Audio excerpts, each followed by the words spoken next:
আসন্ন জাতীয় নির্বাচনের জন্য জামায়াতে ইসলামী যে কতটা প্রস্তুত তা প্রমাণ মিলছে ৩০০ আসনেই প্রার্থী ঘোষণার কার্যক্রম দেখে। দলটি এখনও তাদের নিবন্ধন ফিরে না পেলেও সব আসনে তাদের প্রার্থী নিশ্চিত করে রাখতে চাচ্ছে। তবে কিছু আসনের ক্ষেত্রে দ্বিতীয়বার ভাবছে বাংলাদেশ জামায়াতে ইসলামী।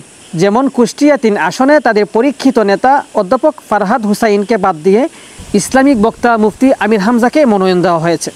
ধারণা করা হচ্ছে সুপরিচিত আলেম এবং ইসলামিক বক্তাদের আরও কয়েকটি আসনে মনোনয়ন দিতে পারে বাংলাদেশ জামায়াতে ইসলামী। এক্ষেত্রে খুব জোরসোরে উচ্চারিত হচ্ছে জনপ্রিয় ইসলামিক বক্তা রফিকুল ইসলাম মাদানির নাম। নেত্রকোনার কোনো একটি আসন থেকে মাদানি হুজুরকে নমিশন দিতে পারে জামাত। এক্ষেত্রে তার নেত্রকোনায় পাশ হওয়ার সম্ভাবনা অনেকটাই বেশি, কারণ এখানে পূর্বধলাতেই জন্মগ্রহণ করেন রফিকুল ইসলাম মাদানি। এদিকে গত ফেব্রুয়ারিতেই নেত্রকোনার 5টি আসনে জামাত তাদের প্রার্থী ঘোষণা করেছে। নেত্রকোনা 5 পূর্বধলা আসনে জেলা জামায়াতে ইসলামী অ্যাসিস্ট্যান্ট সেক্রেটারি ও পূর্বধলা উপজেলার সাবেক ভাইস চেয়ারম্যান অধ্যাপক মাসুম বিল্লাহ মোস্তফাকে দাঁড়িপাল্লার দায়িত্ব দিয়েছে জামায়াতে ইসলামী।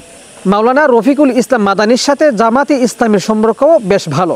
মাসখানিক আগে এই ইসলামী বক্তা বলেছিলেন, আমি যখন জেলখানায় ছিলাম সেই সময় যে দল বা দলের লোকেরা আমার ও আমার পরিবারের সবচেয়ে বেশি খোঁজখবর রেখেছে সেই দলটির নাম হলো জামায়াতে ইসলামী। শুধু আমিই নই, অনেক মজলুম আলেমের খোঁজখবর রাখার ও সহযোগিতা করার সাক্ষী আমি নিজে। জেলে আমিও আমিরে জামায়াতের কাছাকাছি ছিলাম। তিনি মাঝে মধ্যে আমার রুমে হাদিয়া পাঠাতেন।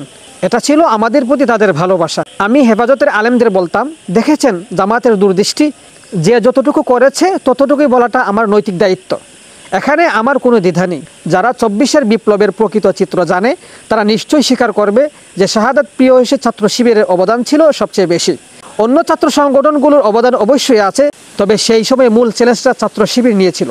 জামায়াতে ইসলামী এই জাতিকে সাদিক কায়েমের মতো তরুণ তুর্কি উপহার দিয়েছে। 2012 সাল থেকে এখন পর্যন্ত একজন সুপরিচিত ইসলামিক বক্তা হিসাবে তিনি খ্যাত। শেখ সাদি, বিডিএস নিউজ।